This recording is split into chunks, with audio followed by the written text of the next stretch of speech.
Ils l'ont dans la peau et ils l'affichent. Les femmes du tatouage ne rateraient pour rien au monde le moindre salon. À Marsac-sur-l'Île, le bruit des machines rotatives ou à bobine n'effraie personne. L'aiguille zigzague sur l'épiderme, l'encre coule à flot. J'aime ça. On commence, on peut plus s'arrêter de toute manière. Pour les modèles à emporter sur soi, le classique reste souvent le premier choix. Angélique a opté pour une héroïne des peuples du Nord. C'est une Valkyrie. C'est dans la mythologie nordique, on va dire, ce sont des passeuses d'âme des Vikings. Techniquement, c'est la patience qui prévaut. Ce tatouage sur cuisse durera 2 jours. Tous les endroits du corps est différent par rapport à la peau, mais non, il y a des endroits qui peuvent être un peu plus compliqués, des endroits qui peuvent être plus simples, mais Angie, elle a une très bonne peau.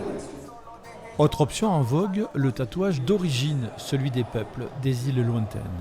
C'est plutôt motif du Pacifique. Samoa, Maori. C'est très demandé. Ouais, très très demandé. Personnages diaboliques, monstres effrayants, chats ou loups-garous, le tatoué semble toujours attaché au style conventionnel. Ça reste relativement classique, oui. En général. Ça va être du motif ornemental, du motif graphique, des motifs géométriques. Après, il y a quand même du réalisme, essentiellement du réalisme monochrome. Ça reste très académique, des motifs religieux. À chacun son tatouage, l'essentiel c'est d'être bien dans sa peau.